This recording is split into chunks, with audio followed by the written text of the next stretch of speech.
All right, everybody, this is the Bryan Callen Show, and my dear and very old friend David Blaine is here. David, how you doing? And it's true, I am an old friend, literally. Hold that mic close to your because you've got so much soda in your voice. We're not kids anymore, but I did meet Bryan when I was a teenager. Yep. And I saw one of your first magic tricks.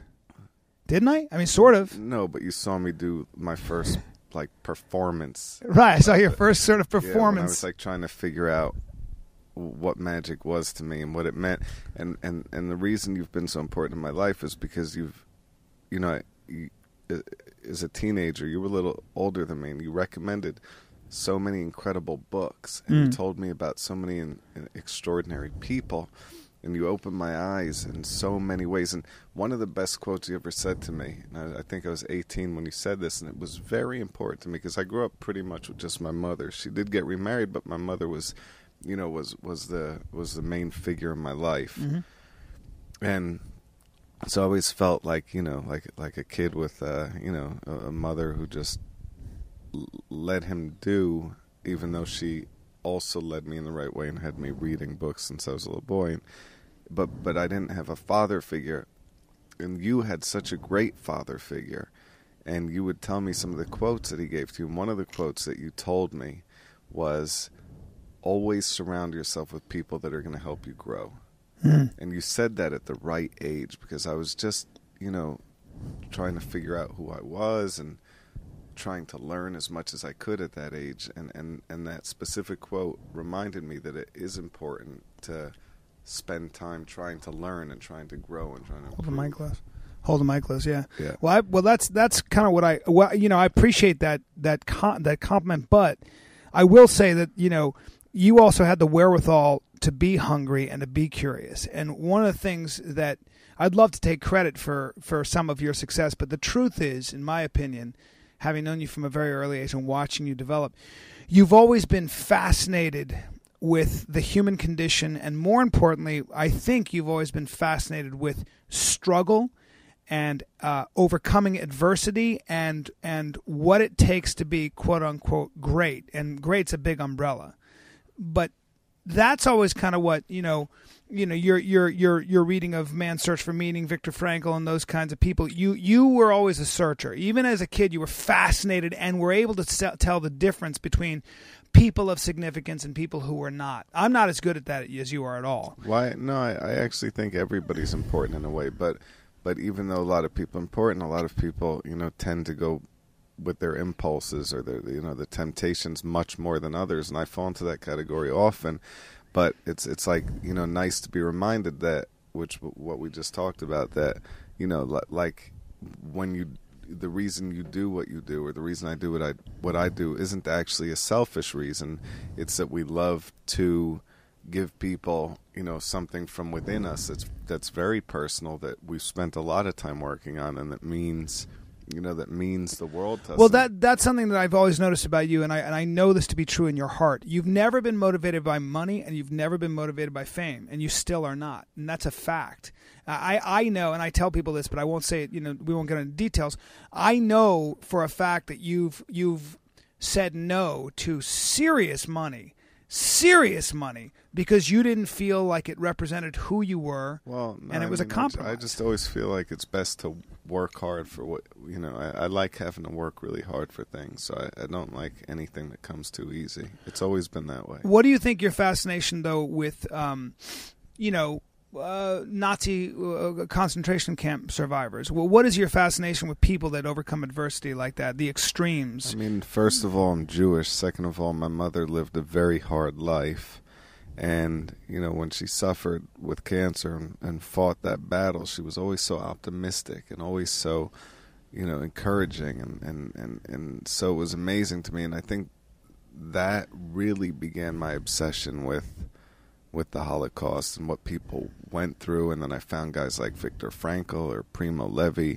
And, it's incredible to see people that can come out of such a horrific condition with something so enlightening or so beautiful. Yeah, I remember you kind of going through your mother's death, and I remember going to your mother's funeral, and she was so important to you. And those seminal moments are kind of when we go through something terrible, you have a choice whether to react in a positive or a negative way. You obviously reacted or used that tragedy in both ways to become a stronger person. Sure. I mean, there's a great deal of mourning for people, I think, that can sometimes go on for a lifetime, or certainly 10 or 20 years.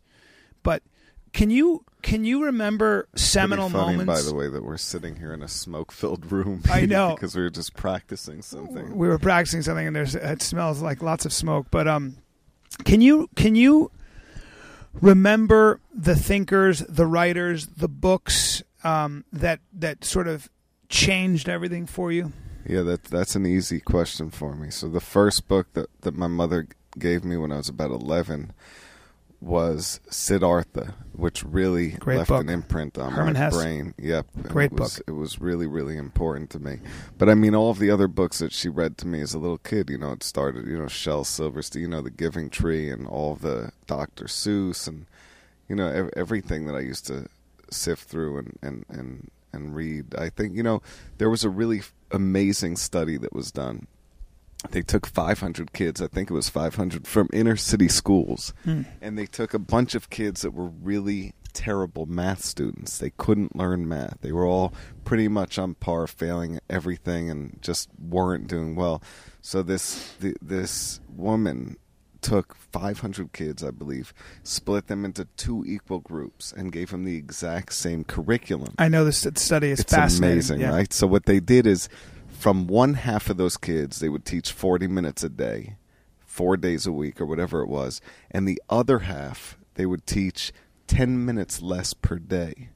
So it was they had much less math instructions and lessons going on. But for those extra 10 minutes a day that totaled maybe 40 minutes a week, they were taught that their brain is a muscle that can grow. That's great. That's and exactly because right. These kids were taught that, their brain actually absorbed the information significantly better. So I think their scores were 80% higher than the kids that were learning math more, but weren't taught for 10 minutes a day that their brain is a muscle that can grow. Right. Isn't that amazing? Yeah, it's so it's context. So you would probably agree that a lot of success is the emotional framework in which you approach life. I mean, so in other words, positive attitude, or even just knowing that you are capable of something. They've also done studies where they broke up 2 groups of students. They told one group, "You're really gifted. We've done some studies on you. You're insanely gifted." That's right. And the other ones, they didn't tell them. And the kids that were gifted, guess what? Yep. Blew through every score and crushed. So much of it is No. The kids that they told were gifted and were doing so great, when they did the second test, their scores were much lower because they were afraid of not being as gifted. No, that's right. But here's what I meant. They complimented on the hard work that they were doing. They said, "You are working so hard on that." Right. That's what I meant. Those ones excelled. That's really funny. And by the way, but the other thing that they said is this: we've done a bunch of studies on you, and we can tell from our studies that you're going to have a spike in your intelligence somewhere in the middle of the year. And guess what? They all did. So, and you kind of, as we don't have to talk too much about magic because I'm more interested in the man behind the magic. But a lot of that kind of stuff is suggestion. A lot of that kind of stuff is learning how the human mind works. I mean, I would imagine, and knowing what human tendencies are. I mean, you become a better magician when you... I think you become for me personally, I become a better magician by failing, by going out there and messing up, because you have to learn how to quickly adjust. But let's talk about that more, because I have a lot of young people that listen to this, and I always say that to young people. I love what you just said, because so much of people think that success is easy in some ways, and in fact you fail way more than you succeed when you are looked at as a success. Right? Yeah, I think that's why LeBron James is so incredible, because failure doesn't mean anything to him. He just goes. Like, nothing can stop the guy. Yeah. You know what I mean? So you can see it in him. You could see he'll get knocked down repetitiously, but he just keeps going like a bull. Yeah. You know, I don't really watch that much, but watching, anybody that's like that, like Kobe Bryant when he got taken down for the whole scandal, which, it obviously was a huge impact to him, but he became the best he played better than he ever played. Yeah, so he just kept going. Having everything against him made him even stronger and hungrier, basically, and made him excel in the one thing that he loved. That's right. That's right. Although the proper school of thought, I think, for magic is you practice. You sit in a mirror, you practice, you practice, you practice. I've just never. Isn't that the way it is for everything, though? I know with stand-up, you learn how to allocate your space. You learn how to talk to yourself, because so much of life is when you're walking through life, there are so many distractions, man, and they're beautiful distractions. Yeah, I'm talking about everything. Yeah, it's terrible. But so much of it is amazing. learning how to not only talk to yourself properly, but allocating your mental space. And you can get good at that. Like you said, it's a muscle. You can get really good at just learning how to shut off your brain to certain things, not indulging in those thoughts before they happen, and gently steering your mind back to what you're supposed to think about. Yeah. That's what I do anyway. I mean, I don't know. That's what you're amazing at, and that's what I need to learn how to do. And that's why I think I do those stunts. Is I think it's like a rare time that I really get complete focus and clarity. Yeah. It's like, because when I go back to life, it's like, the real world, I get distracted so easily. It's really crazy. That's interesting. So it's kind of like your temple. You kind of go into this. And I'm also a last minute worker. It's like I wait till everything is as late as possible, and then I work in overdrive. But like if I have a month to do something, I probably, okay. And then 3 hours before, I'm working like a maniac. You're an extremist. It's really bizarre. You're a crammer. It's not good. Do you think you're an extremist? Yeah. You are. Terrible. Why do you think that is? Do you have any idea? Hard to say, right? I think it goes back to early childhood. It's also what makes you so successful in a weird way. I mean, kind of like your biggest liability is also your biggest strength, right? No, I think the thing that allows me to work as a magician is really, I always try to do the opposite of what I see, because usually everything that I see, I usually think, but the things that I see when I do magic are so different. Like, what I see is, just like a person's emotion. Or it's weird because magic is an art of deception in a weird way, but for me, it's kind of like an art of finding truth. So it's really... What do you mean? I mean, it's like what's amazing to me in magic is the truth that's created. Like, I guess it's kind of like... So in other words, you see people, when you see somebody actually react like, right, oh my God. Right, when there's a believable, and if it's like pushed or forced, or my sensor buzzes. It's a little bit like this guy who said, I like porn when I believe the actors, not when I don't. Yeah. That's exactly right. Yeah. Yeah. I agree with that. Yeah. Most porn, if I see the girl faking, I'm like, oh, whatever. But if I think she's really into if it, you think it's real, it's like, wow. It's with acting. If you think somebody's like, just like anything, if you believe it, there's like That's how I heard Gene Hackman. Somebody said, well, the reason he's a great actor is because I believe everything he does. Right. And I was like, geez, that's a pretty authentic way of describing somebody. And didn't Robert Duvall say, in order to be a great actor, all you need is 20 years of experience? Yeah, that's right. All you need is 20 years. Let me ask. A pause. Yeah. I had to pause with David because he's going to take care of something. But I'm sitting in his office. Well, it's really kind of an apartment office because he's got another apartment. But he's a minimalist. He's not into a lot of crap. He's got a couple black boots, a whole bunch of black T-shirts, a very sparse bed, and I'm surrounded by videotapes, no DVDs, videotapes, and what looked like almost VHS tapes, just from years and years of magic and performances of other people. And he draws a great deal of inspiration from other people, which is really interesting. He has these framed photographs of his heroes, from Muhammad Ali to Jimi Hendrix to different painters and stuff. And he's always feeding himself. There's nothing wrong with basically gaining your inspiration from other people. I would argue that that's where you get it from a lot of times. Yes, music and stuff, and your own mind and your own heart, I guess, and your faith or whatever, but there are a lot of people that have set examples before you, and that's what's interesting. That's certainly what I do. What I try to do is, There are a lot of people that I just go, damn, you shame me with your effort and your courage and your originality. And I think David feels the same way. You know, there's nothing wrong with admiring people.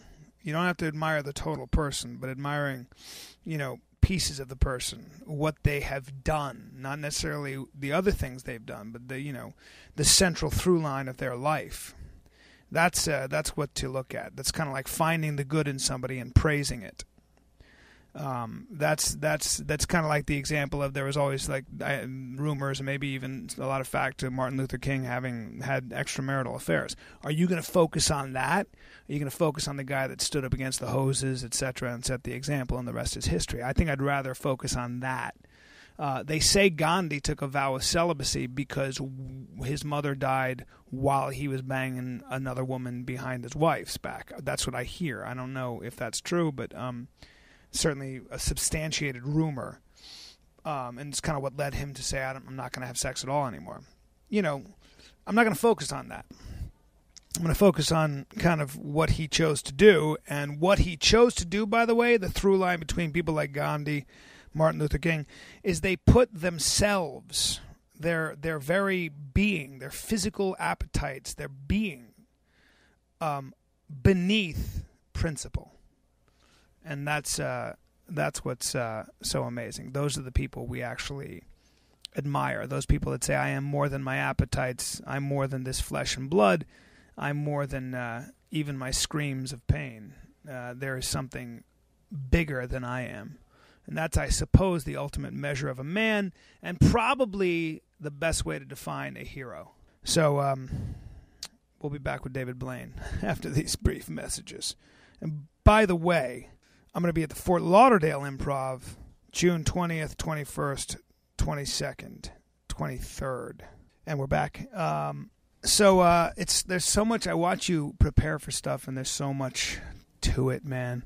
There's so much work to it. A lot of it's not that fun for the end result, right? No, I think the whole process is fun. Do you like the process sometimes? Because for me, like you want to know the truth about stand-up for me? I like writing it more than I like writing it and working out the beats and getting it perfect more than I like performing and even the laughter and accolades. I swear to God. Wow. After a while, you get inoculated to that incredible reaction. The crowd loves you and laughs. That's always great. What I really like is the process of discovery. Discovering, because I believe why you have to write a movie? Well, I am. That's what I'm doing right now. Yes, and you have a part for a magician. Yeah, I've always said I'll say it on the podcast. I've always said I've seen you act. I think you should do a movie. I think you could win an Oscar. I said it on when we did that biography thing. That's insane, but I would love to do something with you. Well, I'm gonna have something. I'm gonna have a project that I'll be done with soon that I think is gonna be amazing. But that's kind of the idea. Like I really like the idea of like when you write a story. Or when you have an hour, like I'm working on my next hour special, I like the notion that it already exists in perfection. It already exists. It already exists up there somewhere in its perfection. And it's up to you to keep showing up, to keep like, if you keep showing up, it reveals itself to you slowly. That's it's kind what of an Henry act of Ford faith. said in the opening of his autobiography. He says, the car existed. I was just an antenna that was able to receive the signals. I love that because that's what the guy who won the Fields Medal said as well. Yeah, he said, "It's already out. It's already out there. I just happen to have a frequency I that actually can." agree with that. You do? Yeah, I agree with that completely. Did you ever want to write? Do you ever want to write a book or anything? Did you ever want to express yourself in another medium besides magic? Magic's my favorite. I mean, it's something I've done since I was 4 or 5, so it's kind of like everything to me. Huh. Yeah, so you don't feel the need to dilute that expression with something else. No, but studying acting was really productive. You know, the Orson Welles quote was, a magician is just an actor playing the part of a magician. I think before I took it seriously when I met you, I think learning how to present things in a believable way, which is acting, you know, living truthfully in an imaginary circumstance, basically, is a huge part of what you do. I think it's the most important part of making magic interesting, because otherwise it's all just, you know, silly tricks. But when presented in the right context, it's actually something very interesting and almost moving. Absolutely. There's a a famous book in the magic world called Magic and Showmanship. It's by Henning Nelms, and he explains magic like this. He says, if I just made you reach into your pocket right now and there was a sandwich in your pocket, you'd say, oh, that's a cool trick. How do you do that? But if you said to me, David, I'm hungry, I'd love a sandwich, and I say, reach into your pocket, and now you pull the sandwich out, it's two different contexts, and one is amazing and the other is a neat trick. Yeah. That's a really interesting distinction. That's cool, right? Yeah. What you've, your work has kind of exposed you, and as you get older, for me, you meet a lot of people, and you meet a lot of significant people. Meet people that kind of like have a lot of money or who are very successful in something. And a lot of times, what you kind of, as you get older, the mystery of life kind of starts to devolve in the sense that you go, well, you just worked really hard, you had a talent for something, and you struggled a lot, and you had a very good system of sort of work and a good mind that led you to this place. So it's not as impressive necessarily as you become more accomplished. But of the people that you've met, and you've met a lot of them, is there anybody who stands out, or any three people that really stand out as really impressive people that are almost your heroes in a sense? Do you have any heroes?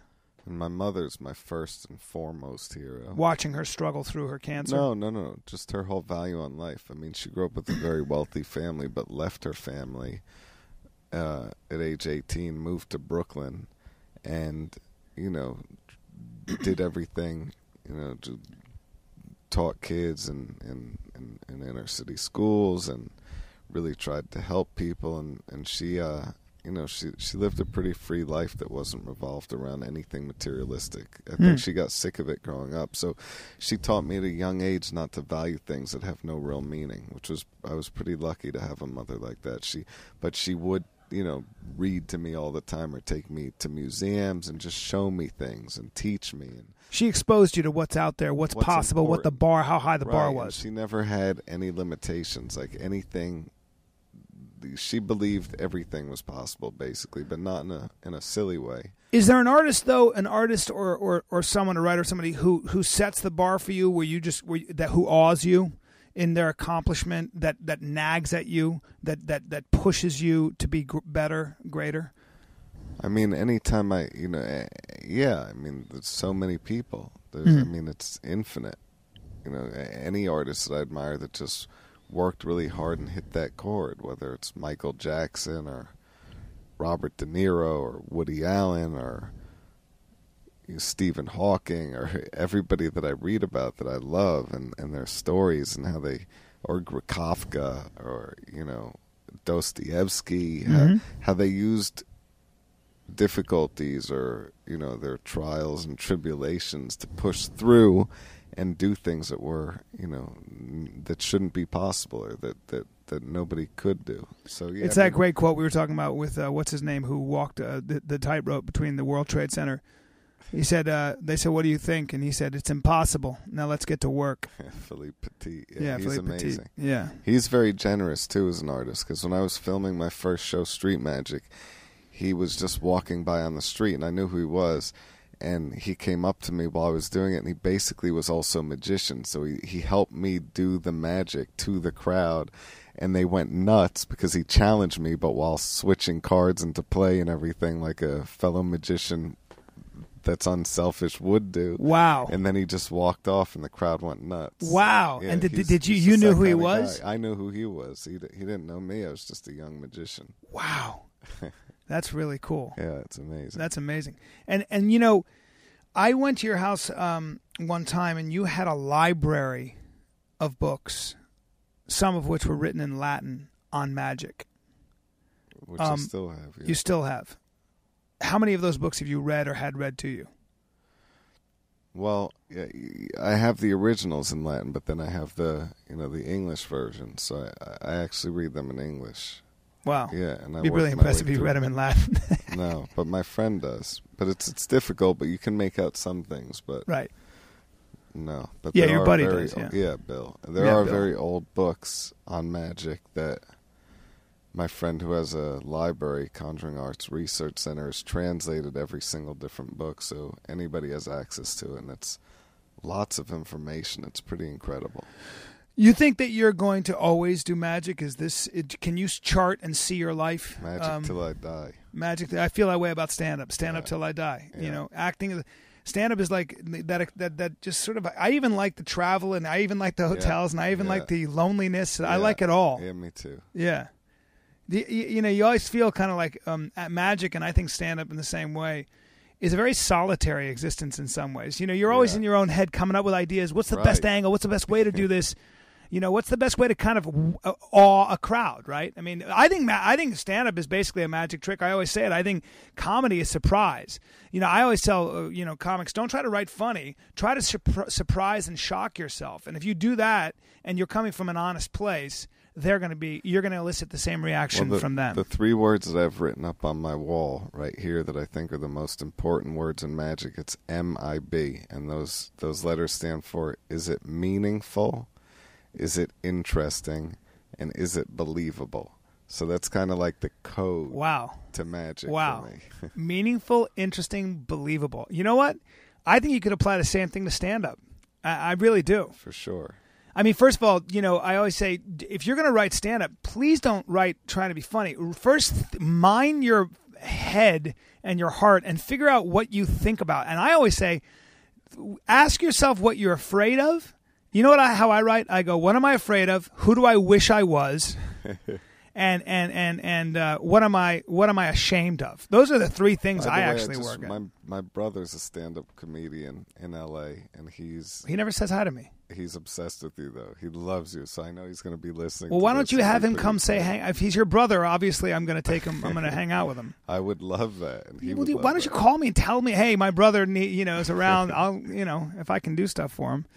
Well, but anyway, he's the reason I was referring to him is because as a stand-up, he applies the same. We're very different, but we're very similar. And I know that he thinks the same way as me, but an even way more extreme version of it. But he's so bright and so talented in the things he says, Brian. But well, anyway, you kind of really moved me because your TED speech, and I recommend everybody go see your TED speech. You say, I think you mentioned your brother was there. Yeah. And you kind of like broke down at the end. Can you explain what you said and why? Like what was behind that? Do you know? Yeah. Well, I just I think that was more about the work that goes into everything, because I think usually when people see it, me as a magician, they think, oh, it's all tricks or da da da. You could buy it in a magic store, but it's really not like that. It's actually like laborious hours and hours and years and years and years of sacrifice and work that goes into trying to do the right thing with magic or with the art of magic. Or holding your breath for longer than anybody in the world. Which is, and obviously when you hold your breath every day for a couple of years, it destroys brain cells and your memory starts to evaporate. And I can't remember anything like I used to, but so he sacrificed your fucking brain's well-being to break a world record. But I was so nervous to give that talk because it was in front of a room of all of these people that I admire and respect, like Steve Wozniak and all these Nobel Prize winners and Craig Venter and just all of these scientists and doctors. And so I always talk about Craig Venter. He's another genius in synthetic biology and etc. So I was extremely nervous, and he made Richard Warman made me the last talk, and at the end I said basically what magic is to me is it's practice and training and experimenting while pushing through the pain to be the best that I can be. And I think when I said that, I felt like it summed up like all of the work that I put into it. So I kind of choked up, and it was also the stress of being there and actually talking about this and trying to be. You know what, man? You know what? You can never look bad when you're vulnerable. Yeah, it's kind of a beautiful thing. It moved me. And I was just thinking about how so much of our life is spent trying not to be vulnerable and trying to be tough or trying to act like things don't bother us. And in a weird way, when you're vulnerable, you see somebody break down and it's honest. It just never looks bad. It kind of brings you closer to the person because they are expressing what exists in you. Maybe that's kind of what high art does. It makes you laugh and cry. That's interesting. Yeah. I'm a fucking really interesting guy, so you are very interesting. Please. That's for sure. Please. You also have serious pecs going on there. I have a good body. Let's not kid ourselves. Your body changes drastically. I think in the last decade I've gained, and I'm not kidding about this, I think I've gained and lost about 1,000 pounds.